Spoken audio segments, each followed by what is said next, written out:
पे अभी हमारे साथ जो शख्सियत हैं वो भारत सरकार की मंत्री हैं, बीजेपी की तेज तर्रार नेता हैं और जब बोलती हैं तो जनता उन्हें सुनना पसंद करती है। गुजरात में लगातार वो चुनाव कर रही हैं, आज भी चुनाव में रैली करके आई हैं और फिर दोबारा उनको वहां जाना है और इस बीच हमारे साथ बातचीत करने के लिए मौजूद हैं, जी हाँ, भारत सरकार की मंत्री और बीजेपी की नेता स्मृति ईरानी जी। स्मृति, आपने इस चुनावी कार्यक्रम के बीच में समय निकाला, आपकी तबीयत भी ठीक नहीं, इसके लिए आपका बहुत बहुत धन्यवाद। धन्यवाद। पहला सवाल मैं इसी से शुरू करूंगा कि गुजरात की बहू गुजरात में लगातार घूम रही है, इतने दिनों से कैंप कर रही हैं, जनता का फीड कैसा मिल रहा है, क्या मूड लग रहा है? गुजरात चुनाव में दो राजनीतिक दल अपना जब प्रवेश कर रहे हैं तो जनता के मध्य में किन मुद्दों के साथ आ रहे हैं। एक ऐसा राजनीतिक दल है जिनको वर्षों से गुजरात की जनता ने नकार दिया है। दूसरा एक ऐसा राजनीतिक दल है जो कहता है कि अगर आप उस ओरिजिनल को नकार रहे हैं तो कम से कम कॉपी कैट को स्वीकार कर लीजिए। तो गुजरात की जनता के समक्ष आज दो ही चुनौतियां हैं कि कॉपी कैट अथवा वो ओरिजिनल दल कांग्रेस और आम आदमी पार्टी, उन पर उनको सुनने का वो कितना वक्त जाया करें। क्योंकि गुजरात की जनता अपने आप में इतनी प्रतिभाशाली है कि पॉलिटिकल स्टेटमेंट सबकी सुनती है, लेकिन जब संकल्प लेती है जनता विकास का तो सतत भारतीय जनता पार्टी को चुनती है। तो एक इन्फॉर्म्ड चॉइस गुजरात की जनता लेने वाली है एक बार फिर और भारतीय जनता पार्टी की सरकार बनने वाली है। जैसे ये जो कॉन्फिडेंस आ रहा है ये कहाँ से आ रहा है? क्योंकि 5 साल पहले के अगर चुनाव की बात करें तो वहाँ पे कांग्रेस पार्टी ने बहुत जबरदस्त चुनौती दी थी और 100 के नीचे उस समय आंकड़ा रह गया था बीजेपी का। तो ये 5 सालों में ऐसा क्या बदला? चुनौती हर चुनाव में रहती है, चुनाव छोटा हो, बड़ा हो, राष्ट्रीय हो, प्रादेशिक हो। विषय ये मुझे लगता है रिफ्लेक्शन के लिए बनता है कि चुनौती से पार पाने की क्षमता किस राजनीतिक दल में है। साथ ही चुनौती जब आती है तो संवाद एक माध्यम बनता है कि हम जनता जनार्दन के सम्मुख अपने काम का ब्यौरा दें और विपक्ष ने उस अंतराल में क्या क्या किया उसके संदर्भ में भी चर्चा करें। तो ऐसा ये कभी मानकर हम नहीं चलते कि कोई भी चुनाव सरल है। हर चुनाव में हम अभिलाषी हैं कि हम जनता के सम्मुख जाकर हमने जो जनता के लिए काम किया, चाहे वो अब केंद्र की सरकार में हो या प्रदेश की सरकार में हो, उसका विवरण दें। ये हमारी जिम्मेदारी भी है और जनता का अधिकार भी। इस बार के चुनाव में आप लोग लगातार इस बात को बता रहे हो कि बीजेपी की जीत ऐतिहासिक जीत होगी, ऐसा दावा किया जा रहा है नंबर्स के हिसाब से। पहले के चुनाव से इस बार के चुनाव में आपको क्या फर्क ग्राउंड पे नजर आ रहा है? मुझे लगता है फर्क जो साफ दिखता है आपको विपक्ष के मंच पे दिख जाएगा। सूरत से आ रही हूँ, वहां पर आम आदमी पार्टी के ऑफिस के बाहर ताला लगा है और जब कांग्रेस के पूर्व अध्यक्ष गुजरात आए थे तो उनका भाषण ट्रांसलेट करने से उन्हीं के नेता ने इनकार कर दिया था। बाद में उन्होंने इससे बड़ा संकेत और क्या मिलेगा आपको कि जिस राजनीतिक दल ने खुद उस गांधी खानदान को त्याग दिया, वो राजनीतिक दल आज ये स्वीकार कर चुका है कि जब तक इस खानदान का नाम इस राजनीतिक दल से जुड़ा है तब तक उनकी बार बार हार निश्चित है। क्योंकि आपने उनका नाम लिया तो मैं वहीं से शुरुआत करूं राहुल गांधी की। राहुल गांधी अगर मंदिर में पूजा कर रहे हैं तो स्मृति ईरानी को इससे क्यों परेशानी? मुझे कोई परहेज नहीं है। मैं तो इस बात की आज खुशी व्यक्त करती हूँ कि जो आसमानों में घुमा करते थे, विदेश यात्रा करते थे, आज मोदी ने उनको जमीन पर ला गिराया है। वो चल रहे हैं जनता के मध्य में, उनका अहंकार तोड़ा है। जो 18 साल देश की संसद में रहे और अब कहते हैं कि मुझे देश समझना है, जो घूम रहे हैं एक पद से दूसरे पद, उन्होंने स्वीकार किया है कहीं ना कहीं कि ये देश की जनता हमसे व्यथित है, कि ये देश और हम जो कह रहे हैं उसमें कोई भी तालमेल नहीं है। लेकिन जनता है, उनके जो लक्षण है, चाहे वो सामाजिक हो या राजनीतिक, उसको भली भांति पहचानते हैं। क्योंकि कोट पर जनेऊ पहनने से कोई धर्म का बहुत बड़ा मुझे लगता है व्यक्ति नहीं बन जाता। धर्म के प्रति अगर आदर हो तो कभी भी धर्म की दृष्टि से पाखंड नहीं करना चाहिए। और शायद ही कुछ लोग जानते हो, विष्णु पुराण अगर आप पढ़ें तो अधर्म के पुत्र का नाम पाखंड है। कौन कर रहा है पाखंड? जी, कौन कर रहा है? राहुल गांधी पाखंड कर रहे हैं? मैं कह रही हूँ विष्णु पुराण में लिखा है कि अधर्म के पुत्र का नाम आडंबर है, पाखंड है। ये मैं नहीं कह रही हूँ, विष्णु पुराण कह रहे हैं। मैं आप दोनों के ट्विटर लाइन देख रहा था, राहुल गांधी और आपके, उसमें एक तस्वीर दिखी कि राहुल गांधी ने शिव की भक्ति को लेकर कुछ पंक्तियां रखी, फिर अपनी तस्वीर लगाई। आपके ट्विटर लाइन पे उस तस्वीर को उल्टा करके लिखा गया कि ये क्योंकि उल्टा था ओम। आराध्य को कभी उल्टा नहीं दिखाया जाता। इतना धर्म तो कोई साधारण व्यक्ति भी जानता है। तो अगर आप इस प्रकार का कहीं ना कहीं अपमान करेंगे तो थोड़ा बहुत जो धर्म के जानकार है वो उस काम को ठीक तो करेंगे। और कहीं ना कहीं हास्यास्पद है कि जो व्यक्ति आज जय नर्मदे की बात करता है, उसी व्यक्ति और उसी पार्टी ने गुजरात को नर्मदा के पुण्य पानी से वर्षों तक वंचित रखा। आज नर्मदा मैया की उनको याद आई है। जब मेधा पाटकर जी के साथ घूम रहे थे यात्रा में, तब उन्होंने याद नहीं किया, तब स्मरण नहीं था कि कैसे गुजरात के इतने गांव, इतने परिवार जो चाहते थे कि वो पानी उनके घर तक पहुंचे, पीने के लिए, जीवन के निर्वहन के लिए, उनको पानी से वंचित किया। इससे बड़ा धर्म कोई नहीं हो सकता। तो मुझे तो खुशी है कि जिस कांग्रेस के नेता ने, और ये आप प्रेस में देख लीजिए, आपको इंटरनेट पे बहुत सारी चीजें मिल जाएंगी, 3 लोगों को हर हर महादेव बोलने के लिए राहुल जी ने निष्कासित कराया था, हिंदुओं को आतंकवादी कहा था, आज आरती कर रहे हैं। मैं धार्मिक ग्रंथों में अगर कहीं मैंने पढ़ा तो उसमें आमतौर पे पिशाच को दिखाया जाता है उल्टा लटका हुआ। अब उल्टी तस्वीर और उसमें ये कहना मैं किसी व्यक्ति विशेष को पिशाच नहीं बोलूंगी, लेकिन इतना ही कहूंगी कि हाँ, पिशाच की अगर धार्मिक परिभाषा हो तो क्या है कि जिस व्यक्ति ने अधर्म का साथ दिया, जो व्यक्ति अपने कर्मों से लोगों को धोखा देता है या आहत करता है, उस व्यक्ति को भगवान कभी मुक्ति नहीं देता, वो व्यक्ति भटकता है। तो मैं किसी व्यक्ति विशेष पर टिप्पणी नहीं कर रही हूँ। क्योंकि आप कह रहे हैं उल्टा उल्टा लटका रखा है, एक चित्र है जिसमें भगवान महादेव का जो ओम है उसको आपने उल्टा, आप ही ने ट्वीट किया है, तो मैंने उन पर टिप्पणी नहीं की। जो उल्टा था उसको सीधा कर दिया। प्रश्न ये उठता है कि हमेशा उल्टा ही क्यों चलते हैं राहुल गांधी? आपको ऐसा लगता है कि हमेशा उल्टा चलते हैं? आप मुझे बताएं, आपने नाम दिया अपनी यात्रा का भारत जोड़ो, लेकिन उनके संग चल रहे हैं जिन्होंने डेविड हेडली का साथ दिया। आज 26/11 है, मुंबई पर जो आतंकवादी हमला हुआ, तब जी राहुल जी कहाँ थे? मुंबई पर जब आतंकवादी हमला हुआ तब यूपीए की सरकार का कितनी जल्दी रिएक्टिव एक सपोर्ट वहां पर मिला, कितनी देर तक एनएसजी के लिए इंतजार करना पड़ा, कोई भूला नहीं है। मेरे भी कुछ परिजन वहां थे।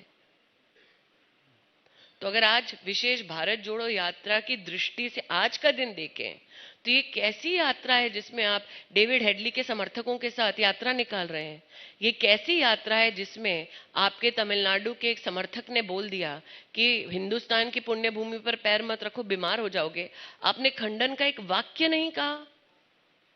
ये कैसी आपकी यात्रा है जिसमें आप भारत जोड़ो का नाम देते हैं, शीर्षक देते हैं, लेकिन मध्य प्रदेश में पाकिस्तान जिंदाबाद के नारे आपके यात्रा में लगते हैं, आप उसमें भी कोई एक्शन नहीं करते? तो कहीं ना कहीं उन्होंने इस बात को भी स्वीकार किया है, यात्रा भारत के लिए नहीं है, उनके लिए है। मुझे देश समझना है। जो 18 साल सांसद में के रूप में देश नहीं समझ पाए, अब वो देश समझने निकले हैं। और ये देश, ये सभ्यता, ये संस्कृति इतनी विराट है, एक जन भी कम पड़ जाएगा। वो ये कहते हैं कि देश को आप लोगों ने और आप लोगों की सरकार, आप लोगों की पार्टी अपनी नीतियों से, अपने बयानों से, अपनी विचारधारा से इतना ज्यादा तोड़ दिया है कि इसको जोड़ने की जरूरत है। कहाँ टूटा है देश? मैं जानना चाहती हूँ। और देश जोड़ने की बात करने वाले कहाँ नॉर्थ ईस्ट जा रहे हैं? अभी नॉर्थ ईस्ट क्या देश का हिस्सा नहीं है? यूपी में थोड़ा थोड़ा घूम के जा रहे हैं, गुजरात नहीं आ रहे हैं, क्यों? ये देश का हिस्सा नहीं है। और जब आप देश को तोड़ने की बात करते हैं तो मैं राहुल गांधी से स्पेसिफिक पूछना चाहती हूँ, मुझे बताएं कहां कहां उनको लगा कि हमने देश तोड़ा है? जब नरेंद्र मोदी की सरकार ने सड़क बनाई तो सड़क ने कभी किसी से पूछा तुम्हारा धर्म क्या है, हिंदू हो या मुसलमान? चलने से पहले सर्टिफिकेट दो। जब बिजली की तार किसी घर में गई मोदी सरकार में, बिजली की तार ने रोशनी देने से पहले पूछा धर्म बताओ अपना? नहीं। जल जीवन मिशन में कितने परिवारों तक पानी पहुंचा है, टॉयलेट्स बने हैं 11 करोड़, कभी किसी का धर्म, किसी की जाति देखकर काम नहीं हुआ। लेकिन हां, राहुल गांधी के इस वाक्य में अगर कहीं ना कहीं मुझे लगता है थोड़ा सा भी सच होता तो उन्होंने 19 के चुनाव में आजमा लिया था। हारे क्यों? क्योंकि जनता ये झूठ उनका और बर्दाश्त नहीं करेगी। आज क्योंकि संविधान दिवस है, वो बार बार इस बात को कहते हैं कि आप लोग संविधान की धज्जियां उड़ाते हैं, इंस्टीट्यूशन को खत्म करते हैं, इंस्टीट्यूशन पे अटैक किया जाता है, देश की जो मूल आत्मा, मूल विचारधारा है उस पर चोट पहुंचाया जाता है। सिस्टम पे कहां अटैक हुआ? मैं जानना चाहती हूँ, प्रमाण दें। क्योंकि सुप्रीम कोर्ट में हो या कोई हाई कोर्ट में, माफी तो कई बार मांग चुके हैं झूठा बयान देने के लिए। तो बयान दें, बताएं, तथ्य दिखाएं, कहां सिस्टम के साथ खिलवाड़ हुआ। धारा 370 हटाई, कश्मीर से लेकर कन्याकुमारी तक देश को एक किया, वो क्या खिलवाड़ था सिस्टम का? या वाकई में आजादी का एहसास क्या होता है, देश एकजुट होना क्या होता है, उसका एहसास था? तब क्यों उसका विरोध किया? राष्ट्र में पहली बार आदिवासी समाज की एक महिला राष्ट्रपति बनती है और ऐसी ऊंची हरकत करते हैं कांग्रेस के नेता, ऐसे अभद्र बयान देते हैं, तब तो चुप्पी साध कर बैठे थे। तब तो अपने किसी भी नेता को उन्होंने दंडित नहीं किया, समर्थन किया उनका। क्यों? जब दलित समाज के एक राष्ट्रपति बने, कितनी बार जाकर प्रणाम किया उनको? नहीं किया। तो पाखंड करे वो, अपमान करे वो, जवाब आप मुझसे मांग रहे हो। मैं तो कहती हूं चलिए, कम से कम भारतीय जनता पार्टी का कोई प्रतिनिधि धड़ल्ले से आपके मध्य में आकर जवाब तो दे रहा है। चुनौती देती हूं, लाके दिखाइए यहां पर गांधी खानदान का कोई, जो बिना किसी स्क्रिप्ट के आपके किसी भी प्रश्न का जवाब दे दे। नहीं हो पाएगा। अच्छा, आपने कहा कि आप देवेंद्र जी कॉन्क्लेव छोड़ दीजिए। मैं अमेठी से सांसद हूं, रायबरेली से भी गांधी परिवार की प्रतिनिधि सांसद हैं। जब कोरोना की विपदा आई थी, मौत सामने मंडरा रही है, हम सारे कार्यकर्ता अपने अपने क्षेत्रों में थे, लेकिन रायबरेली की जनता की मदद भारतीय जनता पार्टी के कार्यकर्ता कर रहे थे, अमेठी की सांसद कर रही थी। मैं दिशा की मीटिंग में जाती हूं, बार बार सोनिया जी को पत्र लिखते हैं कि कृपया कम से कम अपनी लोकसभा क्षेत्र में जनता को बिजली, सड़क, पानी, आवास की अगर कोई असुविधा है तो प्रशासन के साथ समन्वय करना सांसद का काम है। कम से कम वो समन्वय करने आ जाइए, जनता की सुन लीजिए। आज तक नहीं आए। आप सोचिए लोकतंत्र का तिरस्कार कितना, कि अमेठी में 50 साल गांधी खानदान का राज रहा, लेकिन एमएसडी के चुनाव में एक बार भी किसी गांधी खानदान के व्यक्ति ने वोट नहीं दिया। पहला वोट देने वाली मैं हूं। वहां पर कलेक्टर का ऑफिस नहीं बनाया, कलेक्टर का ऑफिस बनाने वाली मैं हूं। तो इसीलिए कहती हूं कि जनता जनार्दन जब ये उदाहरण देखती है तो क्यों उनको स्वीकार करेगी? और गुजरात की जनता विशेष, धारा 370 को हटाने के लिए आप उसका विरोध करते हैं। उत्तर प्रदेश में चुनाव होता है तो गुजरातियों को आप गाली बकते हैं। तो गुजराती को उत्तर प्रदेश के चुनाव में आप गाली बकेंगे, फिर यहां आकर भाषण देंगे, क्यों कोई गुजराती आपको सम्मान देगा या आपको अपनाएगा? आकर देखिए ना, मैं तो चुनौती देती हूं, तीनों के तीन जीजाजी सहित आ जाएं, गुजरात की हर सीट पे जाएं, दूध का दूध, पानी का पानी यही हो जाएगा। आपकी बातों से मुझे ऐसा क्यों लग रहा है कि अमेठी को आपने कांग्रेस मुक्त कर दिया? ऐसा तो नहीं कि अगली नजर रायबरेली को लेके है? कांग्रेस मुक्ति है, क्योंकि विधानसभा चुनाव में अमेठी की 5 विधानसभा सीट्स में से 4 में जमानत जब्त हुई है। नहीं, मैं वही कह रहा हूं और मुझे जब चुनाव का परिणाम आया तो किसी ने कहा, दीदी तुम ज्यादा खुश क्यों नहीं दिख रही हो? मैंने कहा नहीं, 5 सीटें थी, 4 पर गए थे जहां जमानत जब्त हुई, 5वीं पे भी जाते तो कल्याण हो जाता, पांचों की 5 पे जमानत जब्त करा देते। आप सोचिए, 50 साल जिस जनता ने उनको देखा, उस जनता ने उनको नकार दिया। इसलिए आज मैं चुनाव की दृष्टि से एक चुनौती देती हूं। अगर लगता है इतना दमखम है, अगर लगता है कि आपको गुजरात की जनता इतना सम्मान करती है, प्रेम करती है, आओ ना, हर सीट पर चलो। गुजरात पे आएंगे उससे पहले जैसे मेरे सवाल का दूसरा पार्ट ये था कि अमेठी में तो आपने कांग्रेस मुक्त किया, रायबरेली पे नजर तो नहीं? भाई रायबरेली में कौन प्रत्याशी होगा वो तो पार्लियामेंट्री बोर्ड ही निश्चित करेगी, लेकिन ये फुसफुसाहट मैंने कांग्रेस के खेमे से सुनी है। मैं रही एक साधारण गृहिणी, मुझसे इतना डर कैसा? पार्टी ने आपको मौका दिया तो जाना चाहेंगे रायबरेली? मैं ऐसी कोई हेडलाइन आपको देने नहीं वाली हूँ। नहीं, हेडलाइन के लिए नहीं पूछ रहा हूँ। मैं बताऊं क्यों नहीं देने वाली हूँ? नहीं, बस मैं ये पूछ रहा हूँ कि पार्टी ने अगर नहीं ऑफर नहीं दिया। देवेंद्र जी, मैं आपको हेडलाइन एक और विशेष विषय की वजह से नहीं देना चाहती, जी। क्योंकि आज के आपके मंच के स्पॉन्सर हैं तुलसी। तो कहीं ऐसा ना हो कि कोई कहे कि आपने जानबूझ के समा बांधा ताकि रायबरेली की सांसद जो गायब हैं उन पे कटाक्ष किया जाए। लेकिन जैसे कहते हैं ना, डर अच्छा है। वो डर रहे हैं राहुल गांधी आपसे? तुलसी का आपने उदाहरण दिया, उसमें दिलचस्प कहानी ये थी कि तुलसी का एक गुजरात कनेक्शन भी था, शायद जो पहले वाली कहानी थी वो गुजराती पृष्ठभूमि पे ही बनी हुई थी। राहुल गांधी गुजरात में, जैसा कि आप बता रही हैं कि हाँ नहीं आ रहे हैं, 1-2 दिन के लिए बस आके दिखा के चले गए, ये आप लोगों को सूट करता है या आप लोग चाह रहे हो कि राहुल गांधी आगे कैंपेन देखिए, करें? इस भ्रम में ना रहें कि भारतीय जनता पार्टी की चुनावी तैयारी उस व्यक्ति पर केंद्रित है जिसको अपनी पार्टी ने नकार दिया।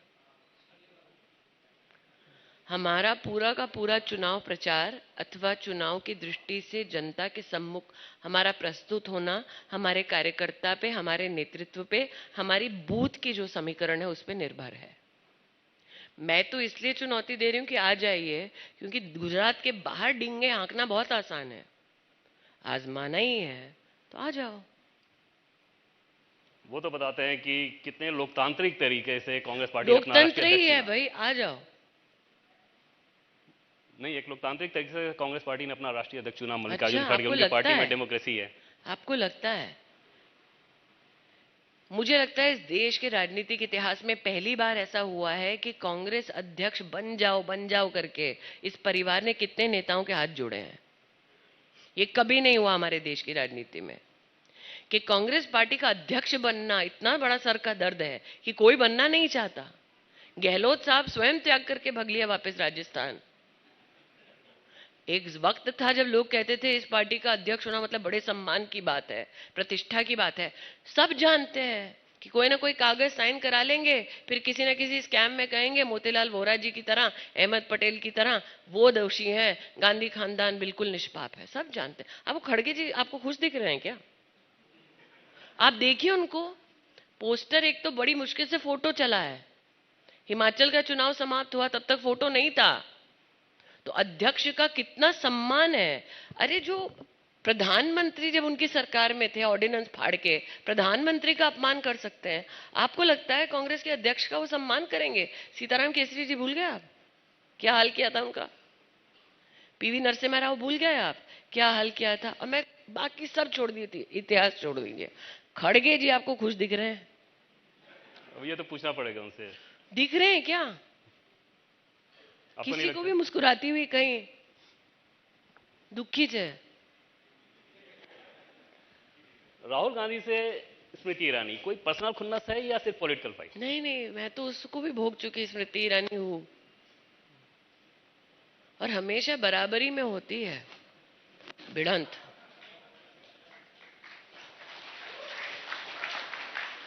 मैं अपने देश को जानती हूं, पहचानती हूं।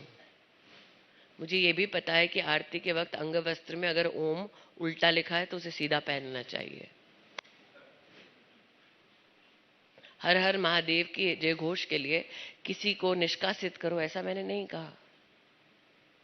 और बाकी सब छोड़ दीजिए। जब मैंने कहा ना भिड़ंत बराबरी में होनी चाहिए, मैं कहाँ किसी बड़े खानदान में जन्मी हूँ, साधारण से लेडी हार्डिंग में जन्मी हूँ। आर के पुरम में पहले 10 साल बिताए, गुड़गांव में थोड़े साल बिताए, बड़ी मेहनत तक पहुंची हूँ, बड़ी मेहनत की है, मशक्कत की है, संगठन में समाज में बहुत काम किया है। उनकी तरह पैराशूट नहीं हुई हूँ जेनेटिकली। जिन्होंने आपको कहा था हुई स्मृति ईरानी, अब वो भी भारत जोड़ो यात्रा में गई, उनके बच्चे भी, पूरा परिवार, उनके पति हाँ, अगला मालिक कौन है उसका इंट्रोडक्शन तो कराना है। अगला मालिक कौन है उसका परिचय तो कराना पड़ेगा कि नहीं कराना पड़ेगा? तो रेहान में भी कांग्रेस पार्टी संभावना भी से देखना मुझे शुरू कर नहीं चुकी है। पता, लेकिन अगली पीढ़ी दिखानी तो पड़ेगी। आप लोग जब गांधी परिवार को देखते हो, क्योंकि अटैक जाहिर तौर पे वहीं केंद्रित रहता है, कांग्रेस पार्टी उसे अपनी सबसे बड़ी ताकत बताती है। हाँ, अगर ताकत है सबसे बड़ी, लाओ ना, मैं दोबारा कह रही हूँ, प्लीज ताकत को लेके आओ यहाँ पे। હું કહું છું લઈને આવો, એક એક સીટ પર ઉતારો, કેટલી તાકત છે ખબર પડી જશે।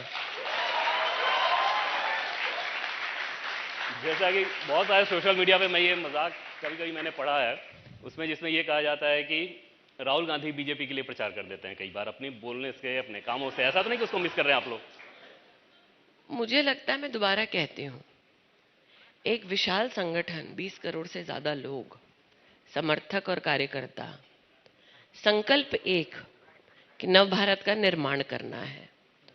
उस संकल्प का परिणाम क्या कि आज हम विश्व की 5th लार्जेस्ट इकोनॉमी बन गए हैं। राष्ट्र के इतिहास में पहली बार प्रधानमंत्री जी लाल किले की प्राचीर से कहते हैं, अब तो देख ही रहे हो देश की क्या अभिलाषा है, आज से 25 साल बाद अपनी जिम्मेदारी का निर्वहन करो तो आने वाली पीढ़ी को हम कुछ ऐसा दें कि अपने आप को वो एक सशक्त देश का हिस्सा माने। एक तरफ प्रधानमंत्री जी कह रहे हैं आगे देखो, राष्ट्र को सशक्त करो। अगर आप मनमोहन सिंह जी का 2008 का एक वक्तव्य निकाल दे, उसमें मनमोहन सिंह कह रहे हैं कि मैंने अपने कृत्य से, कांग्रेस पार्टी की सरकार के कृत्य से लगभग 1,40,000 करोड़ का कर्जा आने वाले समाज के लिए छोड़ दिया है। उस कर्जे में से 90,000 करोड़ रुपया इस सरकार ने चुकाया है। तो आप दोनों नेताओं के बीच का फर्क देख रहे हैं। एक कहते हैं कि आज हम ऐसा काम करें कि आने वाली पीढ़ी की सुविधा बढ़े, और दूसरे कांग्रेस के नेता कहते हैं जी आज इस खानदान की सुविधा के लिए पॉलिटिकली मैं आने वाली पीढ़ियों पर बोझ बढ़ा रहा हूं, और राष्ट्र में इसकी कभी चर्चा नहीं हुई। ऑयल बॉन्ड्स को प्रस्तुत करते हुए यही भाषण दिया था ना उन्होंने। किसी की कोई भौचक्का नहीं हुआ, क्योंकि जनता भी मान चली थी। तब सरकार चलाते थे एक परिवार की पॉलिटिकल सहूलियत के लिए, अब सरकार चलती है राष्ट्र के उत्थान के लिए। प्राइम मिनिस्टर पे जिस प्रकार का वो अटैक करते हैं, चाहे देश में या फिर विदेश में भी जाके, हाँ, क्या आपको औकात लगता है दिखाने वो वाले हैं, इशू बेस्ड होता है ऐसा बोलते हैं ना जी। आ जाए। बीजेपी कार्यकर्ता के तौर पे आपको क्या फील मैं वही तो कह रही हूँ, आ जाओ भैया, औकात दिखाने हम लोगों के। आप बड़े लोग हो, डरते तो हो नहीं, और आप बड़े लाडले हो गुजरातियों के, आओ ना। किसकी क्या औकात है पता चल जाएगा। लेकिन वो औकात शब्द का इस्तेमाल करना, आप समझते हैं कितना बड़ा पॉलिटिकल एरोगेंस है कि राष्ट्र के प्रधानमंत्री के बारे में इस प्रकार की शब्दावली का उल्लेख करना। और कांग्रेस के कितने नेता हैं जो धड़ल्ले से इस खानदान के साथ खड़े होकर कहते हैं इसको कटवा देंगे मोदी को। तब क्या करते हैं ये खानदान के लोग? कुछ नहीं। और आप क्यों एक ही परिवार की बात करते हैं? झाड़ू वाले भी तो आए थे उन पे अभी आगे गाली बात देते करेंगे, हुए। पहले एक सवाल सामने पीयूष जी से ले लेते हैं। और यहाँ जितने गुजराती बैठे हैं पूछना चाहती हूँ, आपने कोई नहीं बाने गाड़ो आपी आज, हमारा दुश्मन भी क्यों ना हो, गाड़ो आपी आपने। पहली बार ये हिंदी अनुवाद ये है कि भाई गुजरात में प्रतिद्वंदी कई रहे, यहाँ से वो वाघेला जी निकल रहे थे, बापू कहते हैं उनको यहाँ पे। मेरे राजनीतिक पक्ष के साथ अभी आंख से आंख नहीं मिला रहे, लेकिन उम्र में बड़े हैं।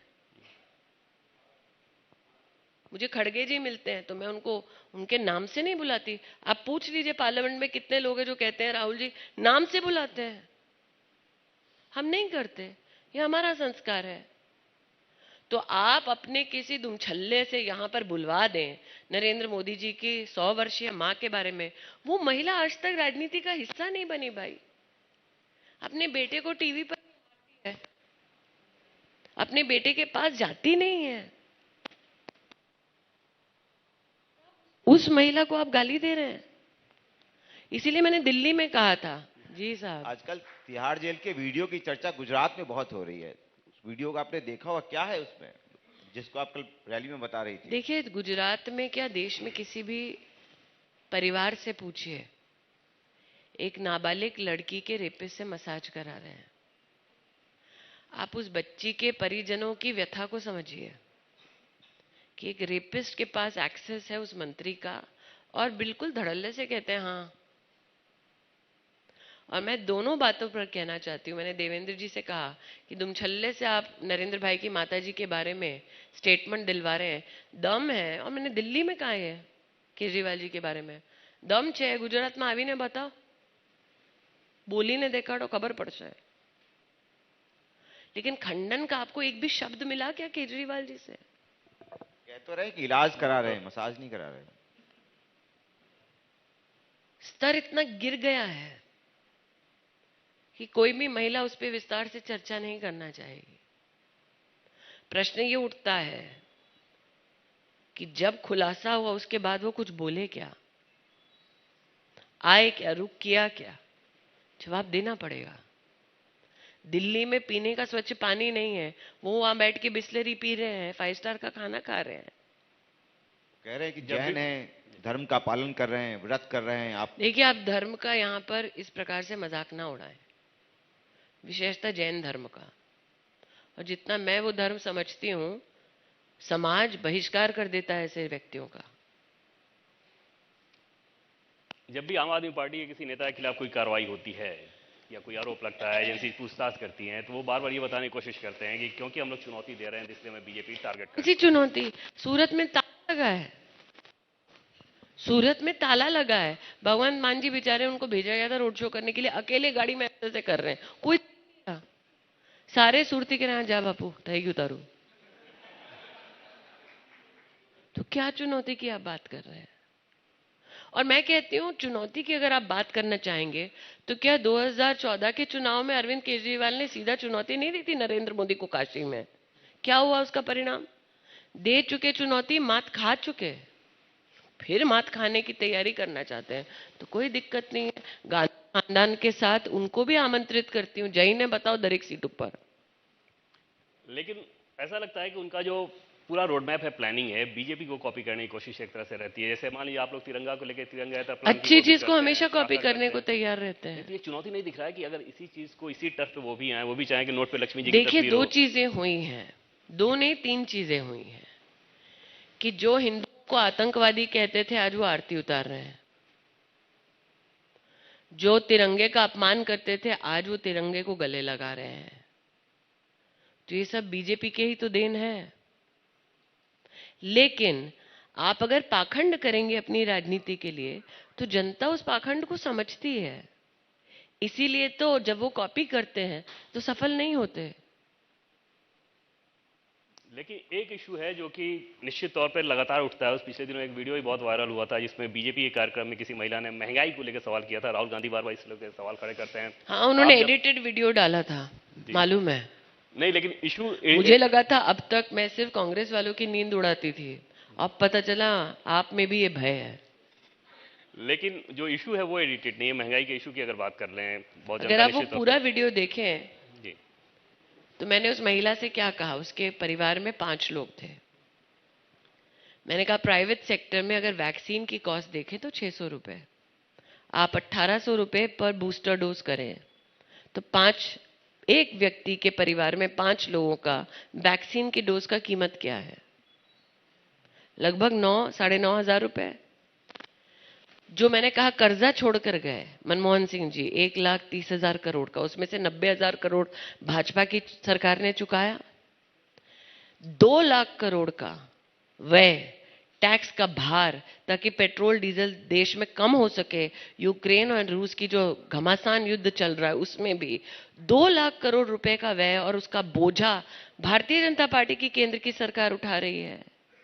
पहली बार उज्ज्वला योजना के अंतर्गत 8 करोड़ औरतों को मुफ्त का गैस का सिलेंडर मिला और इस बार सरकार ने यह भी कहा कि 12 सिलेंडर तक हर सिलेंडर पे 200 रुपए की रियायत भारत सरकार देगी।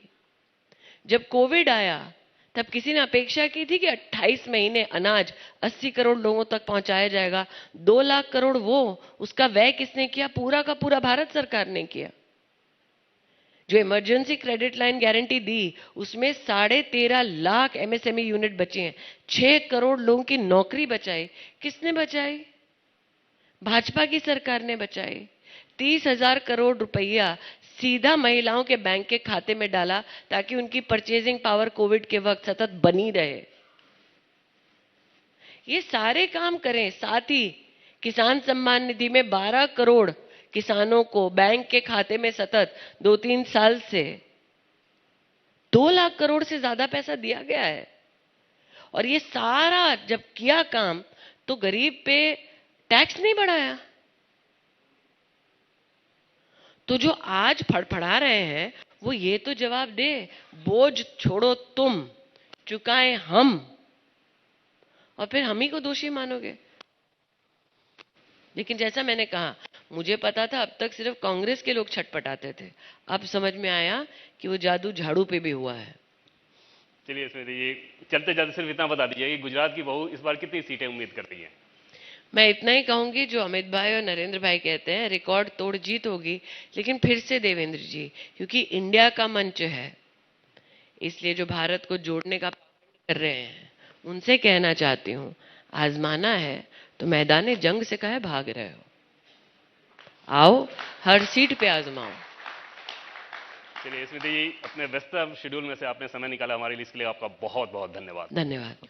तो ये थी हमारे साथ आज की बातचीत के लिए।